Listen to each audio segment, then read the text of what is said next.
So you have to decide whether you are the horse, you are the jockey on the horse, you are the owner of the horse, or the owner of the stud farm that you have with multiple horses. So you have to make up your mind who you want to be. And once you decide who you are, then you can decide how you want to behave about it. Okay. So in this context, I was definitely the jockey and the owner of the horse.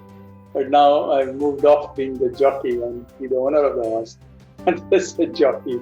And that's another analogy that guy really got me thinking. I said, oh, yeah, I should figure it out. Is it important for me to remain the jockey, which is the CEO? So these are three broad, trends. The first one I said was regarding this whole, how digital and how we're going to see a combination of digital and physical. Second stuff more about how work from anywhere is going to change the way we are looking at things, and how the implications of technology on the Indian non-tech industries how they are going to transform because of this ability to do things virtually in a lot better way. That's sort of the four trends that I see right now that I'm tracking closely. So first is this whole AI and AI being responsible for helping you make decisions. The second trend being that the user experience is sort of coming closer to the user, and voice-based user experiences and other various new user experience paradigms should start coming. And then the third point was regarding 5G basically becoming the catalyst for virtual reality, IoT, and some of those things that have been on the anvil for a while. And then finally, I think the middleware is a big research item that needs to be worked out. Hello, I'm Charles Assisi from Team Founding Fuel. Now, a few days ago, my colleague Anmol Srivastava and I engaged with Anand Deshpande, founder and chairman of Persistent Systems. Now, I've known Anand for a while now, and listening to him is always a pleasure because he's a candid man and knows what he's talking about. And the intent behind engaging with him was to listen to his experience on how did he steer Persistent through the pandemic. I was under the impression that he had to step back and take charge of the company after he handed the reins over to a professional CEO. But on listening to him, a different narrative emerged. Relinquishing control of persistent systems and handing it over to a professional CEO was a thought that was on his mind since 2013. It seems he didn't want to come back as CEO. There were other things he wanted to do. However, he was the founder of the company, and letting go was not an easy decision. But his mind was made up. And to arrive at how to let go of his role at Persistent, when must he let go, there was much thinking he had to do. This included speaking to mentors, friends, family, struggles with the self, figuring out what role will he continue to have at Persistent, what ought his relationship with the new CEO be, whom should he hand over the reins to. For that matter, it seems he even wondered if he ought to sell the company altogether and exit it totally. And to be fair to Anand, when Anmol and I asked him some tough questions, he didn't duck them. In fact, he was very candid. And listening to his dilemmas offered us peek into the mind of a founder. Now, I've also known Anand as someone who understands the IT business and technology intimately. So it was inevitable then that Anmol and I asked him to share his perspectives on these domains. So, having said that, let's dive right into this conversation. Now, Anand, on leadership transition itself, I want to do a deep dive with you. In earlier conversations, you have articulated that this is a theme that has been playing at the back of your mind for a long while. Now, can you just begin by taking us through how did this narrative start off in your mind? The whole thing about leadership transition at Persistent. So, as you know, Charles, I started the business in 1990. And just to put some dates on it, I started in October 90. I was 28 at that time. And when we started the business, pretty much, your head's down, all you're thinking about is Persistent. And, over the last 30 years, that's pretty much most of what I've been thinking about. It's been a journey in some sense, a lot of different things going on. It's been rough in different ways, lots of travel, lots of just crazy life, basically. And then we did this listing, and then you go through the quarterly, treadmill, and a lot of action, good fun, very exciting, very satisfying. But you sort of get into this thing where you're looking at it in a particular way, and you say, okay, fine, how long do you want to keep doing this? So about 2012, 13, after I turned 50, I sort of figured that, I made a list of all the things that I thought I should be thinking about or what I'd like to do and, that I'm not doing today or whatever. And I sort of made a list of various things of that kind. And I found many things in that list. And one of them was that, I need to look at doing something as a contribution to the community and things of that kind. So in 2013, I said, I don't have to retire to make that happen. And I set up the Asra Foundation. So that got on the way. I hired a team and we started to work on that in parallel. It was in addition to what I was doing. But I still had many things that I had on my list of things to do. And I figured, For example, if I may ask. yeah, I'll come to them in a minute. And the other thing that I found is that, companies go through these S curves and you reach a situation where you tend to feel like you are at the top of a curve, right? You are at the S curve, growth rate is starting to hit, and you have the team that's worked on the previous S is not quite ready to transition to the next S. So there's a whole bunch of things that had to happen around, 2018, 19 time frame. And so that sort of got me thinking into saying that, am I doing the right thing? And a lot of introspection went on between 2017 onwards to look at how long do I want to stay in the business? What do my kids want to do? What if they want to do something different? Or what do they want to do as part of Persistent? So I sort of, my strategy on all of these things is that I usually draw mind maps. So I wrote a list of all the things that I like doing, things I don't like doing, things I could be doing if I'm not doing Persistent, and things I could. So I made a long list. This was about 5 years back, I would say, 2015, 16, on where do I see myself in 2020. And it's a fairly elaborate plan. It's been quite interesting.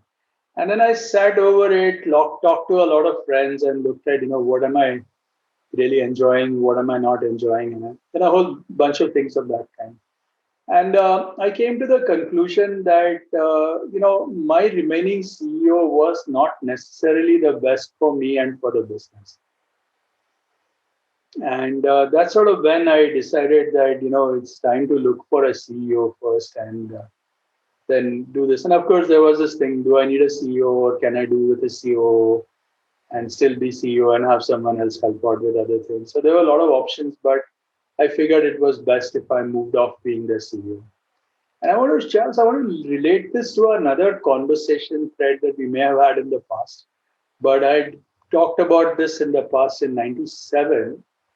I had such a situation where we had this question internally that I asked myself, whether this is my company or our company. And Persistent at that time was about 40 people, 50 people. And we'd been in business for 7 years and we were only 40, 50 people. And we realized that for the business to grow, it was important for me to look at this as our company. And as CEO, focus on what the CEO's job is and not be a techie. That I was till then, meaning I was full-time hands-on working on projects. And I decided it was important for me to not keep doing that and do something different. that is to do sales and all that. So I had made that transition where I moved off being my company to our company and as the CEO of our company. And one of the things that became very clear to me around that time, and I've kept this on my list of things for all time, or for all time, is the fact that businesses need the CEO, and me as a founder, I don't have to be CEO, but I should be CEO as long as I'm the best person to be the CEO of the company. And if at any time I feel I'm not the best person or I'm not enjoying it as much, I should not hesitate to find another CEO. So that was something that has been on my mind from the very beginning. And more so around 5 years back, I realized that, it was getting to a point where there were many things I wanted to do and there were many changes that had to happen at the system. And in the overall scheme of things, having a CEO made sense. So that decision got made about 5 years back that I needed to move on. There was also the other trigger that there was this SEBI requirement that the chairman and the managing director need to be two different people. So I thought, okay, I'll use that opportunity and make the transition as part of that. And that was supposed to happen with effect from, I think, 1st of April 2020. For various reasons, that got pushed out. But that was another trigger that I was trying to say, okay, fine. Before that happens, I will find another person who will be the CEO, potentially MD, and I'll remain chairman. So that was how this thing happened. Now, you might ask, okay, what all did I do to get through this process and all of that? So, yeah, I talked to a lot of people who are my contemporaries or seniors who have gone through this transition. The CEO transition, I'm not the first one doing it. Every company goes through this transition. And you heard the most recent one would be Bezos trying to say that, now he's going to move on and Andy Jassy is going to be the CEO. And before that, Benioff did that. And I was watching very closely the Intuit transition as well. So many cases, founders moving on to sort of the chairman role, having a CEO come in, is quite common. So I talked to a lot of Indian friends of mine who have gone through this transition, such as Manu Parpia is a good friend. He's at Geometric. I kind of picked his brain quite a bit, spent several hours with him, understanding what's the best way to do this. I spoke to Ashank Desai at Mastech. I spoke to Rajendra Pawar from NIT. I spoke to Ganesh Natarajan as well. He had gone through a similar one just before me. And meaning all of those guys gave me some very good suggestions. But what works for you is very different from what would work for everyone else. So you have to find your own way in that sense. But that was a process I started and actually started to implement it from, I would say, I'd say July, September 18, I announced this internally. And in 19 February, we hired an external CEO.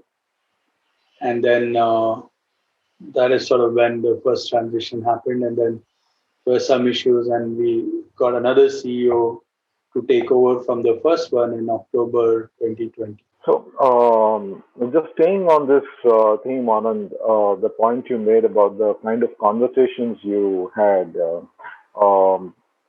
in leading up to the transition, to make up your mind. Are there any pieces of advice or are there any conversations that stand out to your mind? Yes. Stay with you? Yes. Actually, lots of very interesting tidbits. The first important thing that everyone told me was that, you should have enough things to do outside of this role. Otherwise, you will be interfering in everything and everyday activities. So first and most important thing is you got to find ways to keep yourself busy, which are meaningful and exciting, and rather than look at it as saying, oh, now I've retired, I have nothing to do, because that cannot really happen. You have to keep doing things. So that was very important part. The second thing, of course, is this whole thing, how interfering would you be, at what point do you get in, and how do you stay out of it? It's a very tricky problem, actually. And Manu said he had to go out, he came back in, and many people have had this situation where they have had to, readjust this thing, and how far away can you get is being one. There's also the other option is that you sell off completely and get out. But I was not quite ready for that because of various reasons, and I did not want to exit at that time, or even now for that matter. So that was one. And the second part, of course, is that you want to create the right balance between what you do moving forward and what the CEO does, and that is the tricky part actually. What do you mean by that? I mean, can you take us through Yeah, that very specific? yeah. See, what happens is that when you get someone from outside to run the show, or someone has taken over as CEO, they want to be able to make all the decisions cleanly, and they do not want you to be in the midst of those decisions. So that's one challenge that everyone has. The other problem that happens in these kinds of situations is that there are a set of people who've been working with sort of me for the last many years, and they may or may not be performing as well as the new CEO may expect them, or there may be disagreements between the new CEO's viewpoint on the people that have been in the company for a long time. How do you move forward? Do they stay? Do they go? Who makes that call? And are you the shoulder to cry, or are you going to shun away from that? So that becomes another very tricky part of this transition because, yes, there's a new person. He has to run the business. He's responsible for the top line, the bottom line, making decisions on who works for the team. And if he doesn't want some people on the team because they have outlived their whatever, then how do you keep that on? And then the third parts are around culture related issues, which can come in the way where people make a bigger deal out of some of these things in terms of saying that oh, our culture is getting changed, this, that, whatever. But again, there's you want some things to change for sure, and there's never a clear line as to what should change and what should not, and how do you work that together becomes a tricky situation, and there is usually some conflict that you have to resolve. So one, of course, I find that talking to the CEO on a regular basis is a good way to keep going. I sort of tell him that he should keep me posted, but he is the decision maker. So I sort of don't allow people to come and meet me about complaints that they might have for anybody else or their CEO. Because if you provide a shoulder to cry, then you are in a bad spot, I guess. And while on that, I mean, as a founder of an entity, I mean, emotionally, what kind of an experience is that? When you take a call to move out and hand it over to a professional CEO, what kind of an emotional experience is that? The transition, the point you made about, that there would be old timers who may see it as a huge cultural change, and then you have to, take a call that I don't want to be the shoulder to cry on. There's a professional who has come in.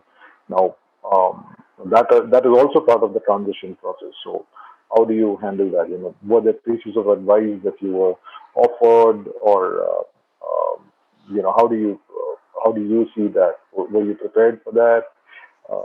What kind of a You plan have did you to have for that? see, you have to evolve into this. It's not a clear yes, no, this is the way to do it kind of a situation. But what helps is to have over communication really helps. So communicating with the management team and the new management team and sort of being clear about what things you recommend and then asking them to say, okay, you wait 6 months, you don't do a reasonable transition over a 6 month period where we are both available to take calls and then I'm helping the new person in when they come in also helps. And also getting to know what their plans are and trying to suggest to them that they should not be very abrupt in making decisions, especially relating to people. So if they want to do something, they should have a conversation that people know that these are your expectations. Give people within the company a fair chance and then take your call as appropriate.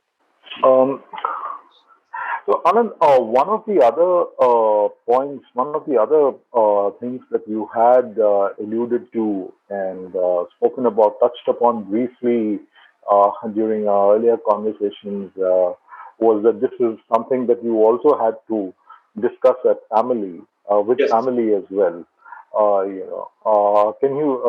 And you said that you will share the narrative at an opportune moment. So I was kind of keen to hear what was the narrative like at home when you did take this call and decide, to break the narrative at home that you Yes. decided this call on this one. See, yes. So, again, when you start the business, you are a majority shareholder in the company. It's sort of, if I decide, so it all depends on what my kids want to do to some extent, right? So if they want to be part of the business, and if I sell off before I even ask, then that would be unfair in a sense. On the other hand, my assumption that they want to be in the business is also not fair. So I have two kids. My daughter is 28 right now. She is a PhD student in synthetic biology at the University of California in Irvine. And my son is 24, and he's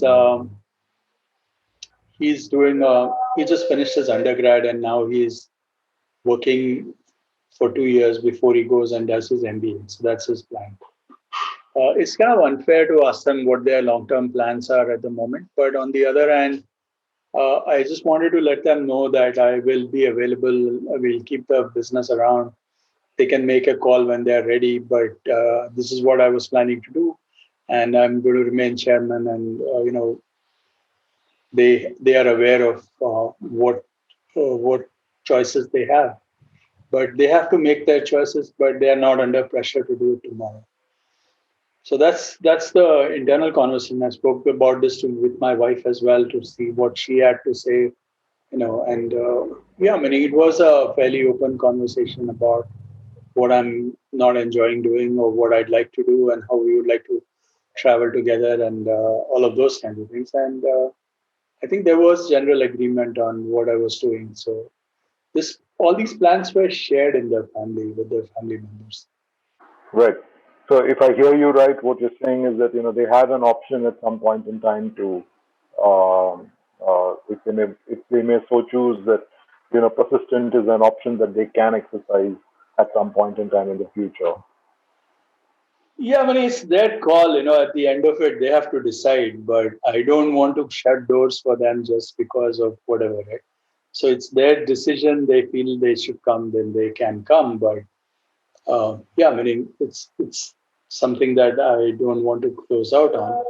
On the other hand, I don't necessarily want to wait for them to make a decision. So what I have right now is, it's a good mean. I'm the chairman. We have, and again, ownership and management are two different things. So I keep the management to a professional, but keep the ownership at the moment with the family, and then the family can decide how they like to see the ownership play out. And the kids have to decide if they want to be part of management or not be part of management and just remain part of ownership, or they don't want to remain part of ownership and then do something else with their own. So all those options are open, but the fact is, my being CEO was not essential for any of these paths to happen. So, like I mentioned, Charles, I've been drawing these things out, right? So I draw all these options. Okay, this is possible, this is possible, this is possible. And I realized in all of those options, my being CEO was not that critical. Actually, it was better off for me not being the CEO and be the owner rather than be the manager of that thing. I give you another story that a friend of mine shared with me. So he started to ask me this question that, hey, you have to look at this in the following way. So you have to decide whether you are the horse, you are the jockey on the horse, you are the owner of the horse, or the owner of the stud farm that you have with multiple horses. So you have to make up your mind who you want to be. And once you decide who you are, then you can decide how you want to behave about it. Okay. So in this context, I was definitely the jockey and the owner of the horse. But now I've moved off being the jockey and be the owner of the horse. And this the jockey. And that's another analogy that guy really got me thinking. I said, hey, yeah, I should figure it out. Is it important for me to remain the jockey, which is the CEO? Okay. Okay. Interesting. Okay. Okay. I hear where you're coming from. I hear where you're coming from. So, talking about staying with the point on the transition itself, um, you were speaking about the timelines, for instance. Now, the last time we spoke like this, it was once again on video, and you were in. You made the point that everything is happening virtually, and even the new CEO who has come on board, the new professional who has taken charge. It happened during the middle of the pandemic, if I get that right, if I heard Yeah, you right. Is that right? but he was in the system before me. He joined. So Chris, who came in first, he joined in Feb 2019, sorry, and Sandeep came in on 1st May 2019, and he took over as CEO in October 2020. So he was in the system. He had been around in the system, and I had met him, and all of this was physical till it got shut down. And then, of course, the transition of Sandeep taking over as CEO happened during the pandemic, and it all happened on a virtual video calls, basically. Right. Okay. It would So have he been was much familiar. harder if he were not in the system, I would say. Okay. If I'd never met him, Was and there this time all my meetings are virtual, and we hired the guy, that would have been much right? harder. I think it can be done, but it would have been difficult. Right. Right. Right. So, when you were speaking about that, there was a point that you touched upon very, very briefly, and you said that you will share more when we speak later. Was that there are trade-offs that a founder must make when he hands the baton over. And now that certainly sounded most interesting to me. That what are those trade-offs, so to speak. That was something that you mentioned. That there are upsides and there are downsides, and that kind of. And I was just kind of waiting to listen to what may your views be on that. What were the trade-offs that you were expecting? Yeah, I think it's pretty straightforward, right? The differences between ownership and management. So, as an owner, you are part of the board and you make decisions as part of the board. So, boards are guiding forces and they help with the direction and all the details around that. But on the day to day stuff, the management team needs to take ownership of the decisions, the numbers, targets, and quotas, and whatever else. So, that separation needs to happen. So, once you move off not being CEO, you're not responsible for these. You are responsible for the results and the governance and various other things. And that transition is important, and you have to accept that your role has changed. Anmol, I think, yeah. Yeah, we have heard about the dilemmas Azim Premji went through when Rishad was sort of looking to get inducted into the firm. In the hypothetical scenario, your children decide to enter management. What governance and cultural aspects would you think are important to wrestle with? Yeah. I think it's a good point, and I think it's harder for the kids than for other people. When you start the business, you pretty much they do your own thing, and you are where you are. Problem is for the younger next generation, they have to one prove their competence in a way, while the rest of the business will believe that they have kind of been entitled for this job. In a sense, they have inherited the job, so the company might start to feel like, oh, they got it because they were next generation and all of that stuff. So they have to deal with this challenge in a way where they need to figure out how can they demonstrate that they are competent and they are capable of leadership roles, even though they may not have, even though they have a different advantage in terms of being in the business. Um, So I think it's important for the next generation to sort of spend the time on the ground, be part of the thing, and really understand what they need to do. And if we want Arul, for example, our son, to get in, he needs to understand the business and spend time in doing the work that other people would have done before he starts to stake claim to the leadership roles. And that's an important transition. I think in Wipro, Rishad did that. He spent quite a bit of time looking at internal things, and he spent he ran some parts of the business and all that. So by the time he started to take on the ownership or leadership roles, he had already spent enough time in the company, so people knew him internally. Now that you have the benefit of hindsight, just curious, if you were to be, if another founder were to approach you, and if you were to sit back and think about it for a moment, on all of what has transpired over the last couple of years, if there was something that you wish you had not done, or if you could undo in this leadership transition process, uh, what would there be something that you would have done differently, or you wish you could have undone? I haven't necessarily thought through this enough to really answer this question in the right way. But yeah, meaning we did go through a bumpy transition. So there were a bunch of things that could have been done better. But the fact that I needed to do the transition and I was ready for the transition, I don't think I have any doubts about, and I would have always wanted. Meaning, I think I was ready to transition out of the CEO role when I did transition out. So that part, yes. Now, how would I have had the new one? How would I have gotten more transition time to happen, and how would we have done it differently? Maybe there are some things I would have done differently, but it's kind of hard for me to say at the moment. Uh, Something I need to sort of think through a little bit more carefully. Right. The you made the point a few times it has come up. That you had a bumpy transition. You made that a few times initially. What if I argued for a moment, and bear with me for a moment on this one, that it is tough for a founder to let go of his entity and hand over to a professional CEO, and that can lead to bumpy transitions, even if the CEO, if, because the Yeah. professional CEO may be right now, and that could possibly lead to bumpy transitions. Is that an argument that you may buy, or is that something that will stand to scrutiny with you? No, no, absolutely. I think, yes, I would have had.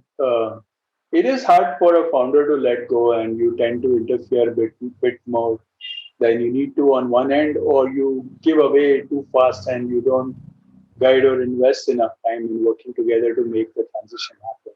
So you could run on both sides of this spectrum, and I think I sort of bounced around on the two sides in some sense rather than you have to figure out what is the best way, right? So on one side, there is this sort of thing that I should guide you and let me help you go through this phase. Let's work together for the next few months and then we will transition. Versus you say, okay, take everything, I'm out, right? So both have advantages, but it is something that is very hard to draw the mean in between. Sure. No, I appreciate that it's a very honest and being very upfront about it. So just moving on, like I said, to the second part of the conversation. You also spoke about you had briefly touched upon the landscape, the IT landscape as you see it. Just curious to understand that you said you briefly said that things will never perhaps never be the same again. I think the last time we had a conversation like this, a brief chat like this, it was again on video, and you were at home. What very roughly, very broadly, broad strokes, what does the post-pandemic world look like to you for your business, for the IT and Yeah. IT services business? So let me separate this into two parts. One is the sort of broad spectrum of the way we work kind of setup, which I think is bound to change dramatically. And there is a whole lot of macro related discussion that we can have. And then the second, I'll spend a little bit of time on what are the technology trends that I see, which may be good opportunities where this transition could create. So, what would the next 5 years look like for technology? So, I'm going to separate these two out. On the first side, when you look at because of the pandemic or otherwise, I do believe that uh, irrespective of how you might see this, but the fact that we in India have survived the pandemic in the sense that we were able to work online and remote. We always complained about our infrastructure and everything else, but we still were able to make this work out. Many people worked with their homes and phones and whatever dongles, and it worked, right? So people are now very confident about the virtual world, especially in the tech industry, but even in general. I see a lot of people now selling on Facebook to, doing this whole electronic payments, deliveries at home and all that. So this whole way we do business is now changing dramatically, and I think several industries are going to be disrupted because of these changes, such as education is one which I think is definitely going to change. Healthcare is going to change. Entertainment, how we see it, is going to change. How we work is going to be different. So that all, we are in a different world post COVID than we were before COVID. So that's one thing. The second thing I want to mention is that the way we work is going to change in the following way, that we are going to see a lot more of gig economy kind of a situation where people are going to work from anywhere.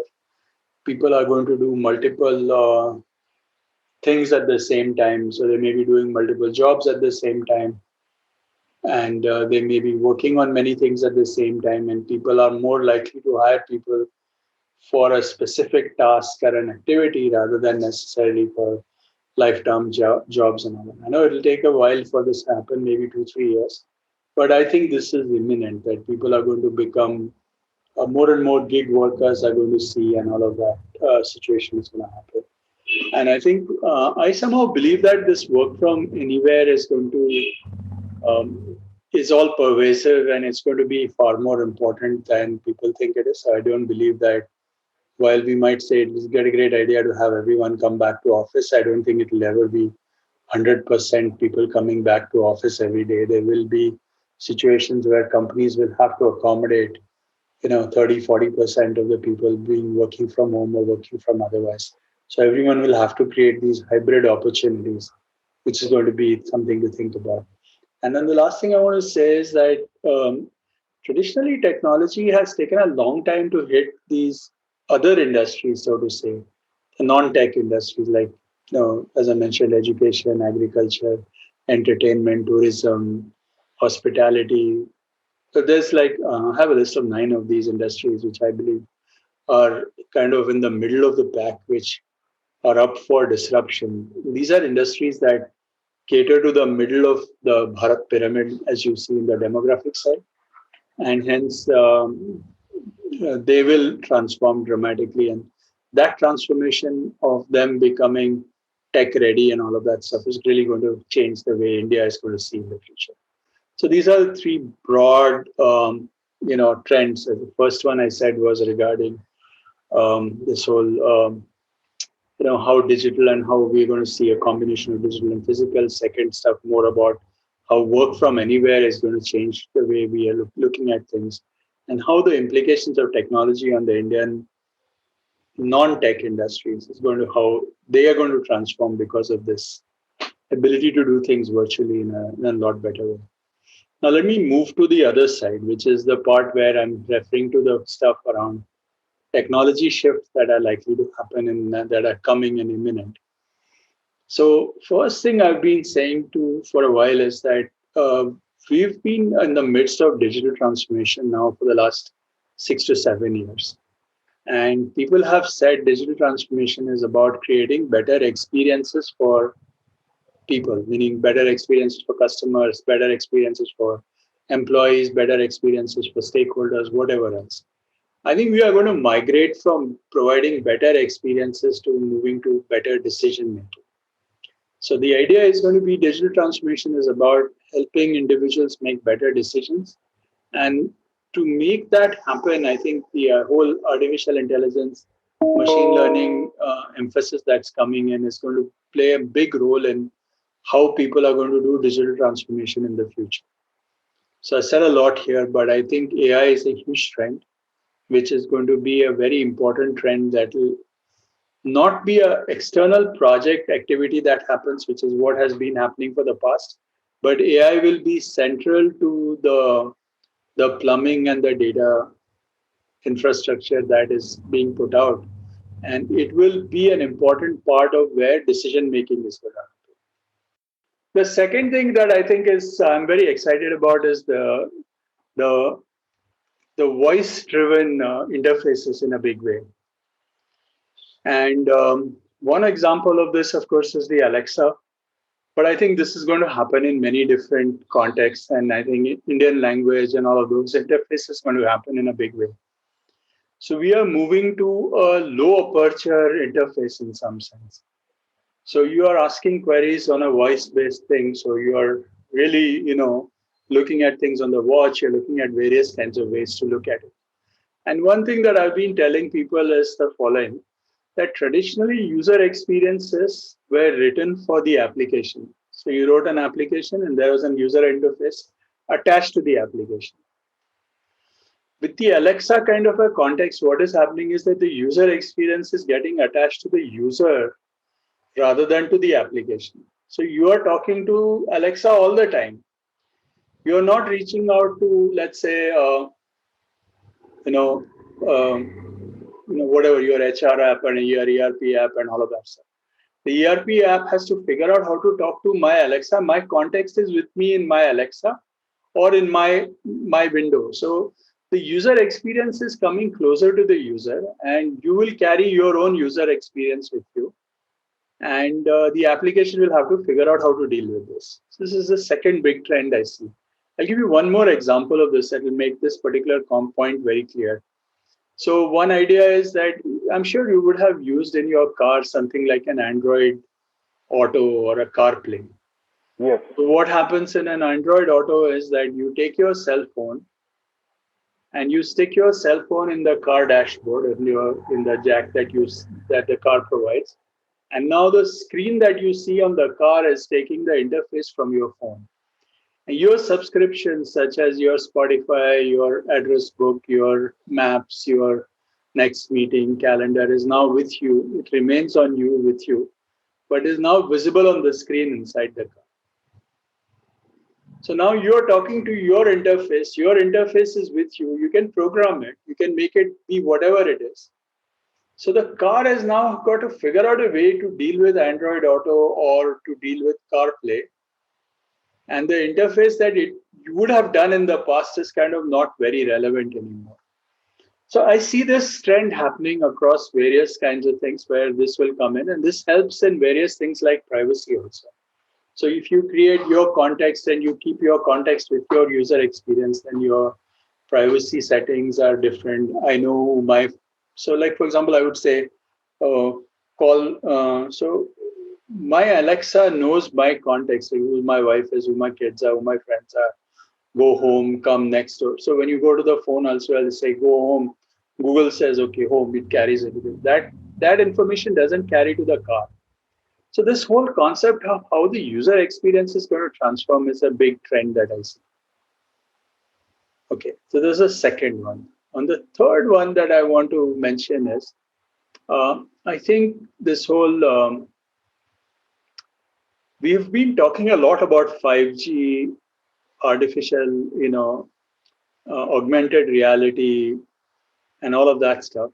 I think that once 5G and some of this stuff comes in, it might take a while in India, but in other parts of the world, I think this whole edge computing, 5G, IoT, AR, VR, virtual reality, augmented reality, all of those things will happen around the same time. And that trend is going to all come together is what I find. And that will be a very interesting trend. And you will see a lot more very interesting augmented reality type situations. Again, this user experience stuff that I mentioned works very well in this model where you have this federated, distributed computing in a real way happening at various points with artificial intelligence being part of the data structure or data infrastructure in some sense. This will become a very important trend. And finally, one of the challenges that I see in putting this all together is going to be the big challenge. So there'll be enough opportunities in this whole middleware segment to say, okay, you have data, you have user experiences. How do you bring them all together? So that whole API middleware is going to be a big big research area, in my opinion. I think, at least in my mind, I don't see that completely sorted or well defined. All the other parts, I can show you examples of how it's working, but the sort of general purpose middleware that is needed for the next generation of technology, I think is still some distance away. So that's sort of the four trends that I see right now that I'm tracking closely. So first is this whole AI and AI being responsible for helping you make decisions. The second trend being that the user experience is sort of coming closer to the user, and voice-based user experiences and other various new user experience paradigms should start to come in. And then the third point was regarding this whole 5G IoT. 5G basically becoming the catalyst for virtual reality, IoT, and some of those things that have been on the anvil for a while. And there's some tremendous applications that you will see in, say, surgery or in machining or various kinds of places which today are, the potential is there, but nobody is able to deploy them, partly because of various gaps in it. And this 5G stuff will address that. And then finally, I'm a little I think the middleware is a big research item that needs to be worked out. It's quite interesting that you articulated these major trends out here, because what I'd be since you see these trends, if you were to bet, and this is how you see the writing on the wall. Um, uh, are you betting on these trends as persistent? Would you be betting on I'm these the trends? owner of the company. So I give the advice to the team to say, these are the trends, I write about it, I talk about it. It's Right. for them to Okay. make those bets. Okay, but I'm not a betting man, but I think these bets are not bets. This is going to happen. What I'm This is stating, going to happen. Okay. see, what I'm stating to you is not, very far out. It is happening. What I'm Right. trying to tell you is that I believe the clusters of these things that I shared with you is Right. my contribution to this. Now, each of these things, anyway, are already there and it is happening. The fact that Right. decision making will be the driver for machine learning to be embedded and people are going to focus on decisions or how user experience. Those are things that I think is my call. Well, it may or may not happen this way, but I feel very sure that this is how it's going to come out. Right. Are you seeing interesting entrepreneurs or entities Yeah. coming up around these places? I mean, can you think of people or entities No, no, that come to absolutely. mind? No, no, absolutely. I don't want to name entities specifically, but take the first example of when I mentioned to you that, I want to know, I want to move to better decision making. So Right. this is going to come into various places, right? So for example, let's say you want to go for a travel trip, or you already see this in different ways, but this is going to become very common everywhere else. So take Netflix, already tells you what should you be watching next. How do I go about what should I do next? So it is not just giving you a browsing experience, but it's also helping you make a decision of what movie to watch next. So that's the difference I'm referring to, right? So this will happen in insurance, it will happen in travel, it will happen in. We are already overwhelmed with a lot of information available to us. So if I'm on, yeah, I mean, I can look up, there are hundreds of different courses available. What should I do tomorrow? That is not that easy to answer today because there's so many things you could do. You could do this, you could do this, you could do this. What I believe is that people will understand what my personal preferences are, what context I am in, and look at what is available and tell me, and these are 2, 3 things you might want to consider for tomorrow. So that level of being able to make decisions which are relevant to me, that transition of saying I can show you everything you need to do to saying, yeah, I can show you everything to do, and also I'll give you very crisp guidance on what should be the next 2 things you should do. So that level of decision making help is what a lot of these products are going to come and do. And you start to see this already, right? So first round of products, you will see people collect everything in one place. So here's my insurance portal. You can decide you can buy the cheapest insurance. Here are 200 possible insurances you can get. But yeah, but each one of them has some nuances. Can you tell me the two that I should pick up with some confidence and be able to sort of take on liabilities? And so that level of real clear, why did I choose these two and not something else? And what should I do next? Those are the things that the system will tell me. So yes, today I can go to an X-ray machine and the X-ray machine will tell me all possible places where certain tumors exist. They'll mark it and all that. That AI is already available to me.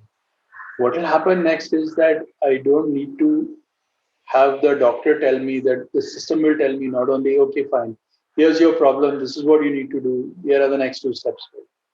So that decision making AI work is going to happen. I think.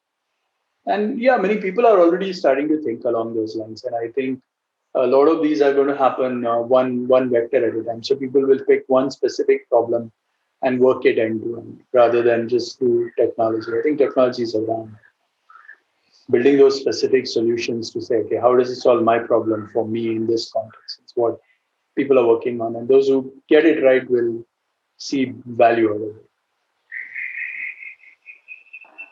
Sure, sure. And when it comes to the IT services sector, sir, how do you? I'm just bringing you back here to the IT services space.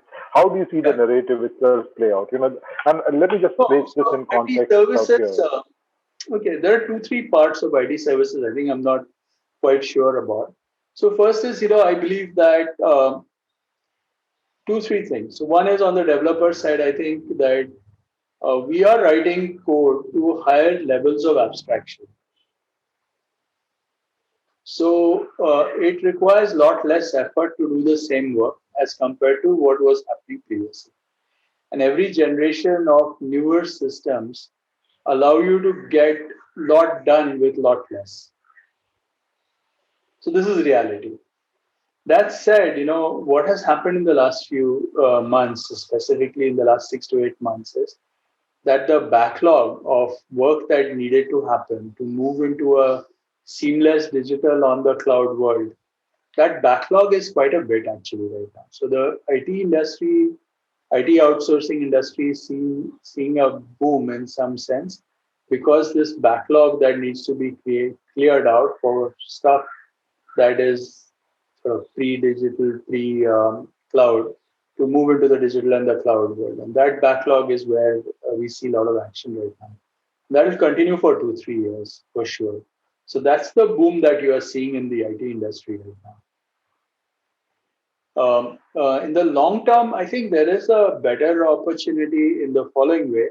So I think the IT industry needs to morph to models where solutions can be pre-built and made available in a way so that you can put out solutions for end users uh, very rapidly. So that is sort of where the next generation of stuff is going to happen. And there is an opportunity to do that because every industry will have to go through this transformation. And so I think it's pretty exciting. Actually, the other thing that I can point out, which is very interesting, It's that I 5 o'clock. Sorry, let me just say that again. Still, it says 5 o'clock. No, so what I was trying to mention is that one of the things that I have observed is that if you look at the really high end, let's call these the pharma companies, right? The Facebooks and the Amazons and the Microsoft and all these Google and all them. So the their infrastructure and the way they run their software, the scale, the speed and at which they are delivering new code and all that, they have moved on a few orders of magnitude better than say the banks or the hospitals. So the way, and this I'm talking very technically from the coder's point of view, the kind of coding that is happening in some of these tier one or the cutting edge tech companies is orders of magnitude far more efficient than say the tech coding that is happening in the laggards of the system. And this top one, I would say top 25, 30 companies, it's not too many. So there's a lot for the smaller and the older companies to catch up on to get to that level of technology capabilities to be able to deliver at the efficiency levels that some of these companies are delivering today. And that's an opportunity for the India IT services company. So if we can abstract out what the best of the companies are doing in the Silicon Valley or in Boston and in Seattle or some very specific places where all these large companies are headquartered, kind of coding they are doing within their systems. If we can figure out how to do that for the hundreds and thousands of next generation companies, that's going to be work for a few years. It's not easy to do. I must. Sure. Yeah. So given this narrative, how does the persistent story play itself out? How do you see that? How do you view this story playing itself out? And let me place this in context. And just the other day, in fact, just 2 3 days ago, actually. In fact, I was in conversation with analyst, and I was asking him how does he view persistent vis-a-vis peers, and his take was that I have a lot of respect for the management. Uh, but and mind you, this is a pure, he's a pure looking at it from a complete return ROI kind of a perspective. Where am I going to get money from? So his take was, but as far as I see it, the TCS, Infi, Wipro, these are the big boys. They've raced ahead. They've done their consolidation, and I see spectacular gains. But there are a lot of good companies out there. I see Persistent among that. But right now, I'm playing it safe. Now, what is the narrative that you may have to tell someone like that kind of a guy, or would you be even concerned about that narrative, or how would you look Yeah, at I it? see again, financial brokers and other people who are dealing with them, they have a very specific goal that has to do with financial numbers that happen. And clearly, the companies which are us in the mid tier, we are usually trailing the bigger companies. And at the end of it, it has to do with the performance that we are able to deliver. So if we are able to deliver good quality numbers, the stock price will reflect that. Let me not go into the stock price discussion, but let me comment Sure. on the fact that the I was benefit. actually trying to come at it from, in terms of how would the persistent narrative Right, kind right. of differentiate itself. Right. So what we've been suggesting or saying is that we work with a lot of big product companies, including some of these on the cutting edge, the ones that I mentioned. I said these 2025 companies today are building software that the way they build software today is two orders of magnitude different and better than potentially the ones who are laggards in this space. And what we claim is that we are working very closely with these companies who are in the top 25, who have the ability to deliver good quality code at breakneck speeds and at scale, that we have the ability to abstract out what we are learning from there and potentially apply it to a broader canvas, which is the opportunity window for us. Now, how successful we are will depend on the execution, and that's the management's problem at this moment. But philosophically, the idea that I'm sharing with you is that yes, the top leaders are writing code in very different ways today, and that's an opportunity for us and for the Indian IT industry as such as well. So the market is very big. So whoever is able to figure out and abstract out. So what are the star programmers say in these large companies? How are they writing code very efficiently for their systems that scale at the scale that they are operating at? Is it possible to abstract those out into things that potentially less, meaning they're less sort of capable, meaning so some of the stars are doing this work, but is it possible for us to figure out how to sort of democratize that kind of work and do this at scale? So that's the game that IT services needs to figure out. Those people in the business who are able to figure that out well will do well. Others will struggle. Great. Great, Anand. Thanks so much for your time. It's been lovely listening to you. I mean, you've taken us through a lot of ground. You've taken us through what it takes to transition and took some pointers from you. My takeaway on you on that has been that on transition it takes time, and you have to work to a plan to settle down, and you must consult with multiple stakeholders, both professional and your family as well. You took us through your perspective on what is happening in around the world in technology and the sectors that you think that are going to change.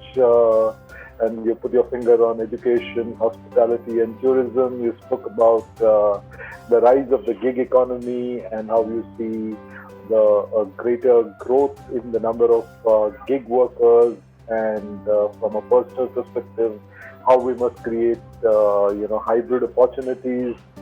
And you also spoke about that we're in the middle of digital transformation, and the kind of opportunities that will arise there, that how we are going to migrate to help people making better decisions. That is one trend that you spoke about. The second trend you pointed out, to which that you're excited about, being the opportunities that emerge from voice technologies. The third trend that you spoke about, which I personally quite enjoyed listening to, was the opportunities that emerged from 5G and how that is gaining a lot of traction in India. And the fourth trend being the big challenge around middleware and how to put it all together. And in IT services, that we're witnessing a boom over the last 6 to 8 months. And you spoke about how all of this, how the narrative will also shift in the longer term. So yeah, so a lot of ground. That's a lot of ground you've covered. Thanks so much for that, Anand.